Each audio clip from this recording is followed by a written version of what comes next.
Hello साथियों, जय हिंद। मैं ऋतिक गंगवार आपके अपने चैनल परीक्षा संघर्ष पर एक बार फिर आपका हार्दिक स्वागत करता हूं। तो हम पढ़ रहे थे बौद्ध धर्म के बारे में। पिछली वीडियो में हमने बौद्ध धर्म के बारे में अर्थात गौतम बुद्ध के बारे में पढ़ा था और 600 BC के 16 महाजनपद के बारे में पढ़ा था। तो उस वीडियो में हमने बौद्ध धर्म गौतम बुद्ध के बारे में कुछ बेसिक जानकारी जानी थी और आज हम उसी मुद्दे पर वीडियो को आगे बढ़ाते हैं और इस पार्ट में वीडियो को समाप्त करेंगे, सभी जानकारियाँ प्राप्त करेंगे बौद्ध धर्म की। और आपसे निवेदन है कि चैनल को शेयर करते रहें, लाइक कमेंट करते रहें, क्योंकि जब तक 1000 सब्सक्राइबर नहीं होंगे तब तक हम लाइव वीडियो नहीं ला सकते। ये एक यूट्यूब का रूल है। तो आप लोग अपने पहले 1000 सब्सक्राइबर पूरे करने में अपना योगदान दें। जितने भी घर में फ़ोन हो सब में चैनल को सब्सक्राइब करके रखें। अगर पढ़ने वाले लोग नहीं हों तो उनमें से नोटिफिकेशन को ऑफ करें और कोई स्टूडेंट हो तो आप चैनल पे बेल आइकन भी दबा दें। तो हम बढ़ते हैं अपने वीडियो की ओर। हमने कुछ बेसिक जानकारियाँ जानी थी महात्मा बुद्ध के बारे में, अर्थात बचपन का नाम सिद्धार्थ था, सिद्धार्थ के बारे में। तो इस वीडियो में हम उसी टॉपिक को आगे बढ़ाते हुए देखते हैं बौद्ध धर्म को मानने वाले शासक। तो भाई जानेंगे बौद्ध धर्म को मानने वाले शासक कौन कौन थे, बौद्ध धर्म का पालन कौन कौन से शासक कर रहे थे, किस किस शासक ने बौद्ध धर्म को अपनाया था। तो बौद्ध धर्म को मानने वाले शासक में से एक है बिंबिसार। कौन है? बिंबिसार। दूसरे हैं प्रसेनजित और एक है उदयन। ये शासक बौद्ध धर्म का पालन करते थे, अर्थात इन शासकों ने बौद्ध धर्म को अपनाया था। और आगे जानते हैं, मतलब हमने मोस्ट मेन जानकारी थी वो पिछले वीडियो में जान ली थी, अब हम आगे की जानकारी जान रहे हैं। तो 483 BC 483 ईसा पूर्व कुशीनगर में गौतम बुद्ध का देहांत हो गया, अर्थात 483 BC में कुशीनगर में महात्मा बुद्ध का स्वर्गवास हो गया था। और कब हुआ था? वैशाख पूर्णिमा को। तो इस बात से आपको एक बात बता दें कि बौद्ध धर्म में केवल एक ही त्यौहार होता है, बुद्ध पूर्णिमा। कौन सा? बौद्ध धर्म का एक त्यौहार होता है बुद्ध पूर्णिमा। और ये क्यों मनाया जाता है? ये इसलिए मनाया जाता है, हर वर्ष वैशाख पूर्णिमा को ही बुद्ध पूर्णिमा मनाई जाती है। इसके मनाने का एक रीजन ये है कि गौतम बुद्ध का जन्म वैशाख पूर्णिमा को हुआ था, गौतम बुद्ध को ज्ञान वैशाख पूर्णिमा को ही प्राप्त हुआ था, उनकी मृत्यु भी कुशीनगर में वैशाख पूर्णिमा वाले दिन ही हुई थी, इसीलिए उसको नाम दे दिया गया। फिर क्या? बुद्ध पूर्णिमा। तो पूछ लिया जाता है या फिर आपको जानकारी में होना चाहिए। तो बुद्ध पूर्णिमा इसीलिए मनाई जाती है कि गौतम बुद्ध को ज्ञान भी वैशाख की पूर्णिमा को प्राप्त हुआ था, उनको मृत्यु भी वैशाख की पूर्णिमा को ही हुई थी और उनका जन्म भी वैशाख पूर्णिमा को ही हुआ था। तो देखो, जब गौतम बुद्ध की मृत्यु हो गई तो गौतम बुद्ध की मृत्यु के पश्चात बौद्ध धर्म में 4 बौद्ध संगति हुई। कौन कौन सी? गौतम बुद्ध की मृत्यु के बाद बौद्ध धर्म में 4 बौद्ध सभाएं हुई या 4 बौद्ध संगति हुई। इन चारों संगति से, इस चारों सभाओं से कई बार क्वेश्चन बनते हैं। अगर यहाँ से क्वेश्चन उठाया जाएगा तो क्वेश्चन यहाँ से बहुत जल्दी उठाने के चांस रहते हैं। तो आइए हम इनके बारे में जानते हैं। गौतम बुद्ध की मृत्यु हुई 483 BC में और मृत्यु के बाद 4 बौद्ध सभाएं हुई। तो एक बौद्ध सभा हुई 483 BC में ही। प्रथम बौद्ध सभा का आयोजन हुआ 483 BC में राजगृह में। ठीक है, तो मैंने विस्तार से इनके बारे में लिख रखा है, समझाते हैं। प्रथम बौद्ध सभा का आयोजन हुआ 483 BC राजगृह में। और किस शासक के समय में हुआ? अजातशत्रु। किसके? अजातशत्रु। पूछ लिया जाता है कि प्रथम बौद्ध संगति का आयोजन कहाँ हुआ। इस टाइप से क्वेश्चन किया जाता है कि प्रथम बौद्ध संगति का आयोजन कहाँ हुआ, या फिर द्वितीय बौद्ध संगति का आयोजन कहाँ हुआ, या किस शासक के काल में हुआ, अध्यक्ष कौन थे, या उससे क्या परिणाम निकला। ऐसे क्वेश्चन अवश्य पूछे जाते हैं। तो भाई प्रथम बौद्ध संगति का आयोजन हुआ राजगृह में 483 BC में। कहाँ पर हुआ? राजगृह में। शासक थे उस समय अजातशत्रु। और किसकी अध्यक्षता में हुआ? बौद्ध शक्ति, मतलब वो बौद्ध सभा, वो बौद्ध संगति किसकी अध्यक्षता में लगाई गई? तो महाकश्यप जी की अध्यक्षता में लगाई गई। तो ठीक है, इन बातों को आपको क्लियर करना है कि प्रथम बौद्ध सभा कब हुई? 483 BC में, अर्थात जब महात्मा बुद्ध की मृत्यु हुई उसी BC में, उसी समय पर प्रथम बौद्ध सभा का आयोजन किया गया 483 BC राजगृह में। उस समय एक शासक कौन था जब प्रथम बौद्ध सभा लगाई गई? अजातशत्रु। और अध्यक्षता करी थी उस संगति की, उस सभा की, महाकश्यप जी ने। और यहाँ से क्या महत्वपूर्ण बिंदु मिलते हैं? इस सभा में भाई 2 पुस्तकें लिखी गई। इस सभा से हमें 2 पुस्तकें प्राप्त हुई, सुत्त पिटक और विनय पिटक। कौन कौन सी? सुत्त पिटक और विनय पिटक। तो महत्वपूर्ण बिंदु भी हमें याद रखने हैं कि कहाँ से क्या निष्कर्ष निकला। तो भाई सुत्त पिटक और विनय पिटक ये क्या था? तो ये हमें पुस्तकें मिली। सुत्त पिटक में क्या था? अब हम जानेंगे कि सुत्त पिटक में क्या था और विनय पिटक में क्या था। तो सुत्त पिटक में जो है महात्मा बुद्ध के प्रवचन, सुत्त पिटक में भाई महात्मा बुद्ध के प्रवचन दिए हुए हैं। और विनय पिटक में संघ के नियम, कि संघ के नियम क्या हैं, महात्मा बुद्ध के संघ में प्रवेश करने के नियम क्या हैं, उनके बारे में जानकारी विनय पिटक में दी गई है। और महात्मा बुद्ध के प्रवचन की जानकारी हमें सुत्त पिटक में दी गई है। तो सुत्त पिटक और विनय पिटक के बारे में पूछ लिया जाए तो इतना बताना आपके लिए सफिशियंट है। किसी भी एग्जाम में पूछा जाए तो यही इसका आंसर है कि सुत्त पिटक में क्या था? सुत्त पिटक में महात्मा बुद्ध, गौतम बुद्ध के प्रवचन दिए हुए हैं। और विनय पिटक में क्या? संघ के नियम दिए हुए हैं। जानते हैं दूसरी बौद्ध सभा के बारे में, दूसरी बौद्ध संगति के बारे में। तो प्रथम हुई 483 BC। आपको याद करने की भी ट्रिक साथ साथ बताता जा रहा हूँ कि प्रथम हुई 483 BC में गौतम बुद्ध की मृत्यु के समय, और दूसरी बौद्ध संगति उसके 100 साल बाद अर्थात 383 BC। दूसरी बौद्ध संगति का आयोजन हुआ 383 BC में वैशाली में। कहाँ हुआ? 383 BC में वैशाली में हुआ। और शासक उस समय थे कालाशोक। किसके शासनकाल में हुआ? कालाशोक के। और दूसरी बौद्ध सभा की अध्यक्षता करी थी सवाकामी ने। दूसरी बौद्ध सभा की अध्यक्षता करी थी सवाकामी ने। और क्या फिर इसके बारे में जानिए क्या क्या कैसे हुआ, जानिए क्या क्या कैसे हुआ। 483 BC के 100 साल बाद दूसरी बौद्ध सभा का आयोजन हुआ 383 BC में। कहाँ पर हुआ? वैशाली में। किसके शासनकाल में हुआ? कालाशोक के। अध्यक्षता किसने करी? सवाकामी ने। तो कुछ जस्ट 100 साल बाद हुआ। 483 BC में प्रथम बौद्ध सभा का आयोजन हुआ। तो फिर 100 साल बाद 383 BC में दूसरी बौद्ध संगति या फिर दूसरी बौद्ध सभा का आयोजन हुआ। और उस समय शासक कौन थे? कालाशोक। और दूसरी बौद्ध सभा की अध्यक्षता करी सवाकामी ने। किसने की? सवाकामी ने। तो इससे हमें महत्वपूर्ण बिंदु मिले। जो बौद्ध धर्म था वो 2 भागों में बट गया। एक हुआ थेरवादी, दूसरा महासंघिक। किन 2 भागों में इसका विभाजन हुआ या फिर विभाजन की नींव रखी गई? तो दूसरी बौद्ध संगति में इसके विभाजन की नींव रखी गई। क्वेश्चन पूछा जाता है कि बौद्ध धर्म किस संगति के बाद या किस बौद्ध सभा के बाद 2 भागों में विभाजन प्रारंभ हुआ? तो दूसरी बौद्ध संगति के बाद बौद्ध धर्म का 2 भागों में विभाजन हुआ। एक था थेरवादी और दूसरा था महासंघिक।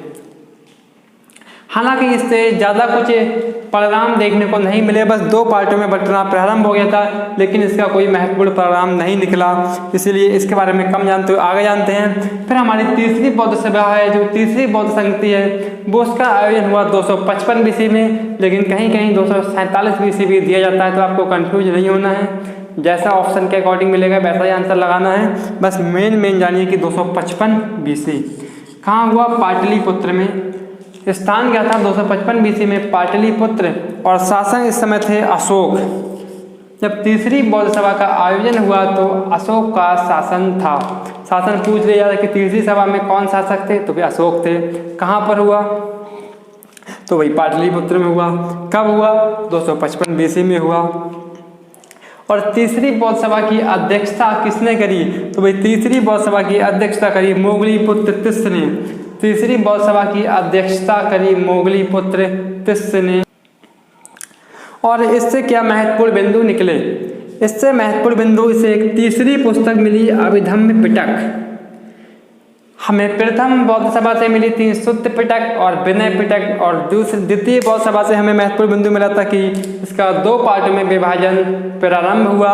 कौन कौन से 2 पार्ट थे? थेरवादी और महासंघिक। तो 2 पार्ट थे, थेरवादी और महासंघिक। और तृतीय बौद्ध सभा से हमें मुख्य बिंदु मिला, तीसरी पुस्तक लिखी गई, तीसरी पुस्तक मिली अभिधम्म पिटक। कौन सी? अभिधम्म पिटक। और इस अभिधम पिटक पुस्तक में हमें बौद्ध दर्शन के बारे में बताया गया है। इसमें क्या बताया गया है पूछा जाए तो इसमें हमें बौद्ध दर्शन के बारे में बताया गया है, अर्थात बौद्ध धर्म के त्रिपिटक के बारे में पूछा जाए कौन कौन से थे। यहाँ से क्वेश्चन बनता है कि बौद्ध धर्म के त्रिपिटक कौन कौन से थे, तो सुत्त पिटक, विनय पिटक, अभिधम्म पिटक, या फिर इन तीनों का नाम दे दिए जाए और पूछा जाए कि किस धर्म से संबंधित थे, जैन धर्म, बौद्ध धर्म या आगे भी कोई सा धर्म दे दे वो, तो ये आप सीधी सी बात है बताएंगे कि ये बौद्ध धर्म से संबंधित हैं, गौतम बुद्ध से संबंधित है। कौन कौन से? सुत्त पिटक, विनय पिटक और अभिधम्म पिटक। तो फिर आपके समय को कम बर्बाद करते हुए, जैसा कि स्टार्टिंग में ही रूल बता रखा है कि कम टाइम में ज़्यादा से ज़्यादा जानकारी देने का हमेशा प्रयास रहेगा। वीडियो छोटी से छोटी रहे, जानकारी ज़्यादा से ज़्यादा समाहित रहे। तो बढ़ते हैं चौथी बौद्ध सभा या फिर चौथी बौद्ध संगति की ओर। चौथी बौद्ध संगति का आयोजन हुआ था प्रथम शताब्दी में। कब हुआ? चौथी बौद्ध संगति का आयोजन हुआ प्रथम शताब्दी में, लगभग 102 BC में। भाई कब हुआ? प्रथम शताब्दी, लगभग 102 BC में। साथ साथ अगर ध्यान से देखो तो याद भी होता रहेगा। और हमको भाई इस क्रम में याद नहीं करना इन चारों को इस क्रम में याद करोगे तो कन्फ्यूजन ज़्यादा रहेगा। हमको इस क्रम में याद करना है। इस क्रम में याद करोगे, अगर आप बढ़ से याद करोगे तो देखो प्रथम कब हुआ? महात्मा बुद्ध की मृत्यु का समय 483 BC में, और द्वितीय बौद्ध सभा का आयोजन हुआ उसके जस्ट 100 साल बाद 383 BC में, और तृतीय बौद्ध सभा का आयोजन हुआ 255 BC या फिर 247 BC में, और अंतिम बौद्ध सभा, अंतिम बौद्ध संगति, चौथी बौद्ध संगति का आयोजन हुआ प्रथम शताब्दी में, अर्थात 102 BC में। इसी प्रकार से याद करना आप। तो प्रथम शताब्दी में उसका आयोजन हुआ चौथी बौद्ध संगति का, कहाँ पर हुआ? कुंडलवन में। स्थान पूछा जाए तो कुंडलवन और कनिष्क के समय में हुआ था, कनिष्क के काल में हुआ था। इसकी अध्यक्षता करी थी वसुमित्र अश्वघोष ने। किसने? वसुमित्र अश्वघोष। इसका जो महत्वपूर्ण बिंदु है वो उससे कुछ ज़्यादा क्वेश्चन बनने के चांस रहते हैं और उसका कुछ महत्वपूर्ण योगदान है। इससे महत्वपूर्ण बिंदु हमें मिला हीनयान, महायान। अब हीनयान और महायान से तात्पर्य है कि चतुर्थ बौद्ध संगति में बौद्ध धर्म जो था वो 2 पार्ट में डिवाइड हो गया। एक पार्ट बना हीनयान और दूसरा पार्ट बना महायान। अभी विस्तार से चर्चा करेंगे और बताएंगे कि भाई क्या हीनयान था और क्या महायान था। तो चतुर्थ बौद्ध संगति में बौद्ध धर्म 2 पार्ट में डिवाइड हुआ, हीनयान, दूसरा महायान। तो जब 2 पार्ट में डिवाइड हुआ हीनयान, महायान, तो हीनयान के भाई अपने अलग रूल थे, अपनी अलग मान्यता हुई, और महायान की अपनी अलग मान्यता हुई। मतलब हीनयान किसी दूसरी बात को मानते थे और महायान किसी दूसरी बात को मानते थे। तो इनके बीच में अंतर पूछ लिया जाता है, या मतलब ऑप्शन के अकॉर्डिंग वो ऑप्शन जैसे भी दे देगा उसी हिसाब से अगर आपको अंतर पता होगा तभी आप ऑप्शन लगा पाएंगे, आंसर चूज कर पाएंगे। तो हीनयान और महायान के बारे में उनकी विशेषता बताई जा रही है आपको भी। इस टेबल को आप नोट कर सकते हैं, स्क्रीनशॉट ले सकते हैं। फिर मैं इसको क्लियर करता हूँ और आगे बढ़ेंगे हम हीनयान व महायान की ओर। जानेंगे हीनयान में क्या था कि महायान में क्या था। हम जानेंगे अब हीनयान और महायान के बारे में। तो देखिए हीनयान और महायान में क्या अंतर था। जो हीनयान थे, हीनयान और महायान 2 भागों में बढ़ गया बौद्ध धर्म। तो जो लोग हीनयान को मान रहे थे वो हीनयान था रूढ़िवादी, अर्थात परिवर्तन विरोधी। वो परिवर्तन का विरोध करता था, जैसा कि गौतम बुद्ध ने बता दिया सेम वैसा ही माना उसने। कब की बातें हैं? गौतम बुद्ध की मृत्यु के बाद की बातें हैं ये। गौतम बुद्ध की मृत्यु के बाद जब चौथी बौद्ध संगति हुई तब की बातें हैं ये। तो हीनयान और महायान 2 पार्ट में डिवाइड हुआ। तो हीनयान में लोग रूढ़िवादी अर्थात परिवर्तन विरोधी हुए, जैसा कि महात्मा बुद्ध ने बता दिया वैसा ही बिल्कुल माना गया, बिल्कुल कोई नो चेंज कर दिया उन्होंने। तो रूढ़िवादी परिवर्तन विरोधी थे। और महायान के जो लोग थे वो परिवर्तन समर्थक थे, अर्थात वो परिवर्तन को मानते थे। जो पुरानी बातें थी उनमें कुछ चेंज लाना चाहते थे, कुछ बदलाव लाना चाहते थे। तो वे हीनयान के लोग थे रूढ़िवादी परिवर्तन विरोधी, और महायान के लोग थे परिवर्तन समर्थक। वो परिवर्तन करना चाहते थे जैसा कि उनको उचित लगता था या फिर सही लगता था। तो हीनयान वाले रूढ़िवादी परिवर्तन विरोधी थे। जब वो भाई परिवर्तन विरोधी थे तो वो देवता ना मान के महापुरुष माना। किसको? उन्होंने बौद्ध को, गौतम बुद्ध को एक देवता नहीं माना, एक महापुरुष माना, क्योंकि भाई वो परिवर्तन विरोधी थे। और जैसा कि हमने आपको पिछले वीडियो में बताया था कि महावीर ने अनीश्वरवाद स्वीकारा। महावीर अनीश्वरवादी थे, अर्थात वो भगवान को नहीं मानते थे। वो ईश्वर को नहीं मानते थे। तो भाई उनके जो हीनयान के लोग समर्थक थे, हीनयान मानने वाले लोग थे, वो भी देवता को नहीं मानेंगे क्योंकि वो तो परिवर्तन विरोधी थे, रूढ़िवादी थे। जैसा कि उनको बुद्ध ने बताया, जो उपदेश बुद्ध ने दिए वो बिल्कुल सेम वही मानेंगे। तो भाई वो ना तो देवता मानते थे ना ही मूर्ति पूजा को मानते थे, क्योंकि मूर्ति पूजा किसकी करोगे? देवताओं की करोगे, ईश्वर की करोगे। और हीनयान तो देवता को मानते ही नहीं थे, ईश्वर को मानते ही नहीं थे, क्योंकि गौतम बुद्ध अनीश्वरवादी थे। तो इसीलिए उन्होंने गौतम बुद्ध को एक महापुरुष माना। और मूर्ति पूजा का विरोध करते थे। तो महायान जो थे वो परिवर्तन के समर्थक थे, इसीलिए उन्होंने भाई देवताओं को माना, मूर्ति पूजा प्रारंभ की। उन्होंने क्या किया? वो परिवर्तन के समर्थक थे, तो उन्होंने गौतम बुद्ध में कुछ उनके उपदेशों में अर्थात मतलब उनके मानने में कुछ परिवर्तन किया। परिवर्तन ये किया कि भाई गौतम बुद्ध अनीश्वरवादी थे, मूर्ति पूजा को नहीं मानते थे, भगवान को नहीं मानते थे। लेकिन महायान संप्रदाय के लोगों ने देवताओं को भी माना और मूर्ति पूजा की। किसकी की? गौतम बुद्ध की मूर्ति बनवा के, गौतम बुद्ध की मूर्ति बना के उनकी पूजा की, अर्थात देवता को माना। तो ये इन दोनों का अंतर था। लेकिन महायान का आदर्श बात आती है, महायान का आदर्श क्या था ये पूछा जाता है। तो भाई महायान का आदर्श था बोधिसत्व। महायान का आदर्श था बोधिसत्व। महायान का आदर्श था बोधिसत्व। आप कहोगे कि भाई बोधिसत्व से क्या मतलब है, ये बोधिसत्व क्या है? तो बोधिसत्व जो है एक उस ऐसे व्यक्ति के लिए प्रयोग किया जाता है जो खुद तो निर्वाण की प्राप्ति कर चुका हो, अर्थात जिसकी खुद तो मृत्यु हो गई हो कह सकते हो आप। तो जो खुद तो निर्वाण की प्राप्ति कर चुका हो लेकिन दूसरों की मदद करता हो, चाहे वो किसी भी प्रकार से हो, तो उसके लिए बोधिसत्व कहा जाता है। जैसे कि गौतम बुद्ध जो खुद तो निर्वाण की प्राप्ति कर चुके हैं लेकिन उनके उपदेश अभी भी कहीं के चल रहे हैं, उनके मार्गदर्शन में लोग चल रहे हैं, क्योंकि जो लोग बौद्ध धर्म को मान रहे हैं वो उन्हीं के मार्गदर्शन में चल रहे हैं। तो आदर्श इनका बोधिसत्व था। और बोधिसत्व से तात्पर्य है कि एक ऐसा व्यक्ति जो खुद तो निर्वाण की प्राप्ति कर चुका हो परंतु दूसरों की हेल्प करता हो, उसको हम कहेंगे बोधिसत्व। तो ये हीनयान और महायान में थोड़ा अंतर था, इसको आप नोट करिए। और हीनयान जो है वो कहाँ कहाँ अभी चल रहा है, हीनयान को लोग कहाँ के लोग मान रहे हैं? तो भाई श्रीलंका, दक्षिण भारत, बर्मा और थाईलैंड, इतने जगह के लोग हीनयान को मान रहे हैं, अर्थात परिवर्तन विरोधी हैं, मूर्ति पूजा को नहीं मानते हैं, गौतम बुद्ध को एक केवल महापुरुष मानते हैं। पूछा जाता है बौद्ध साहित्य के बारे में। आगे बढ़ते हैं भाई। बौद्ध साहित्य अर्थात बौद्ध धर्म के त्रिपिटक क्या क्या हैं? तो भाई बौद्ध साहित्य में ही बौद्ध धर्म का त्रिपिटक वो हैं 3: सुत्त पिटक, विनय पिटक, अभिधम पिटक। जैसा कि आपको भी पीछे भी बताया था कि 3 पिटक हैं, त्रिपिटक, सुत्त पिटक, विनय पिटक और अभिधम पिटक। ये बौद्ध साहित्य के 3 त्रिपिटक हो गए। और फिर जैसे आगे बढ़े 6ठी शताब्दी में एक वज्रयान का विकास हुआ। क्या चीज़ आई? एक आया वज्रयान। अब बताते हैं वज्रयान के बारे में। तो भाई वज्रयान जो है 6ठी शताब्दी में इसका विकास हुआ। अब 6ठी शताब्दी में हुआ तो इसके बारे में क्या बताया गया, या वज्रयान में क्या कहा गया? तो वज्रयान में भाई जादू, टोना, तंत्र, मंत्र, आडंबर के बारे में बताया गया। वज्रयान में क्या बताया गया? वज्रयान में जादू के बारे में बताया गया, वज्रयान में टोना के बारे में बताया गया, वज्रयान में और आडंबर के बारे में बताया गया, मंत्रों के बारे में बताया गया। जैसा कि हमने पढ़ा था उत्तर वैदिक काल में और ऋग्वैदिक काल में हम पढ़ रहे थे तंत्र मंत्र के बारे में, उत्तर वैदिक काल में पढ़ रहे थे। तो यहाँ भाई वज्रयान में जादू, टोना, तंत्र मंत्र के बारे में बताया जाने लगा। तो यही एक कारण भी था कि गौतम बुद्ध ने कि बौद्ध धर्म का एक पतन सा प्रारंभ हुआ, लोगों की ने मान्यता को कम किया। वो क्यों किया? क्योंकि उन्होंने कहा ऐसा तो हमारा, इससे अच्छा तो हमारा पिछला धर्म ही था, यही सब वहाँ था और यही सब यहाँ पे स्टार्ट हो रहा है, तो हम नई चीज़ को फिर क्यों माने? क्योंकि यहाँ भी वही लोचे आने लगे, तंत्र मंत्र, जादू टोना। तो यहाँ से एक इसका थोड़ा कह सकते हैं हम पतन का प्रारंभ हुआ। वज्रयान से ही बौद्ध धर्म के पतन का प्रारंभ हुआ, लोकप्रियता कम हुई। क्यों कम हुई? बस इसी बात की वजह से जादू टोना, तंत्र मंत्र, आडंबर के बारे में यहाँ भी बताया जाने लगा। लोग इससे परेशान होकर तो अनिश्वरवाद के चक्कर में यहाँ आए थे कि हाँ भाई इसमें कुछ भी ये दुनियादारी नहीं है, तो उन्होंने बौद्ध धर्म को मानना प्रारंभ किया था।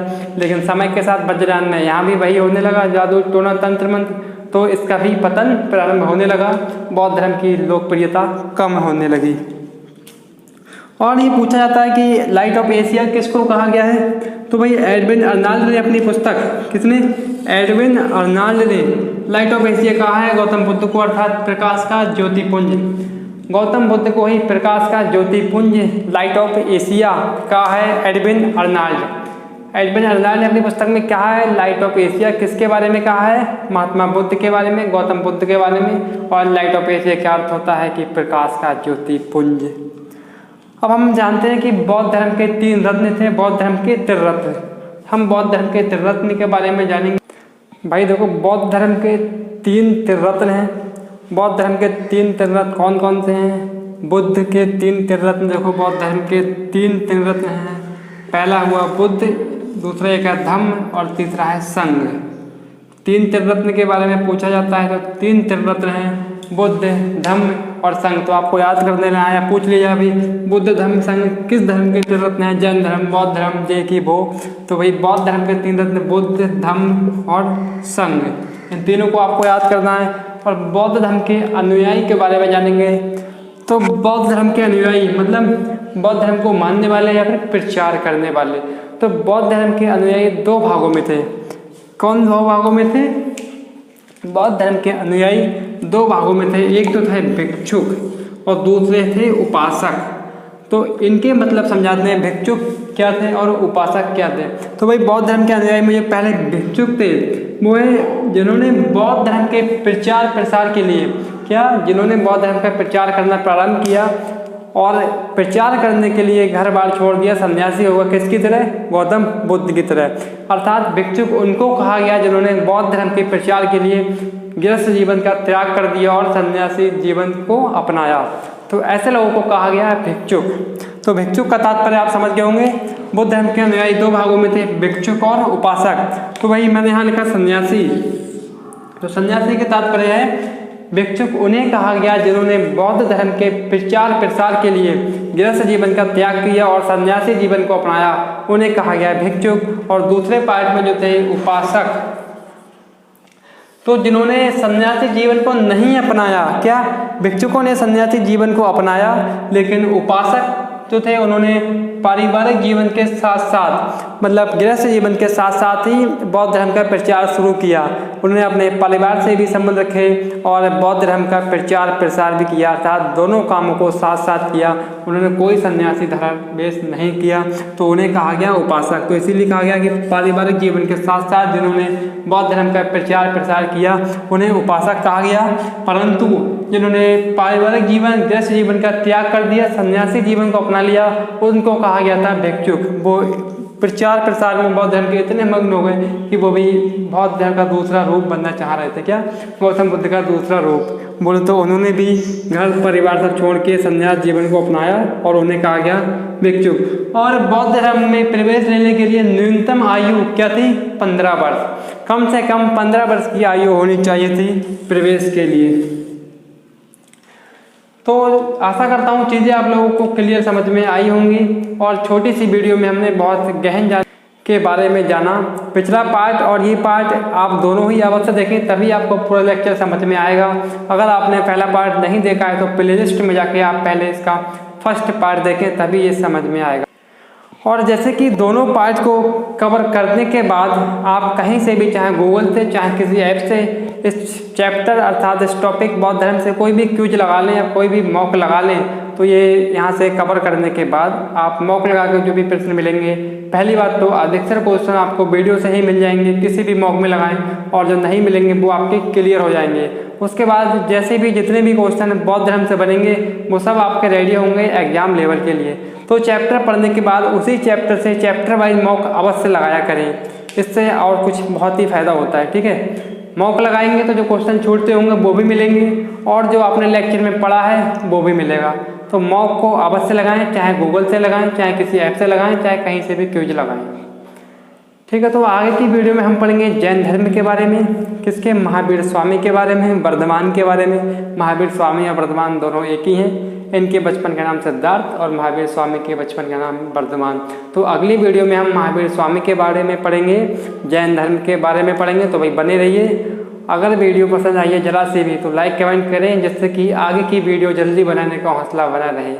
तो भैया और सब्सक्राइब चैनल को कराते रहें, जल्द से जल्द 1000 सब्सक्राइबर पूरे होंगे, उसी के बाद लाइव आने की प्रोसेस स्टार्ट हो पाएगी। ये एक यूट्यूब का रूल है, तो आप 1000 सब्सक्राइबर करने में अपना अहम योगदान दें। चलिए थैंक यू, आगे बढ़ते हैं, नेक्स्ट वीडियो में मिलेंगे।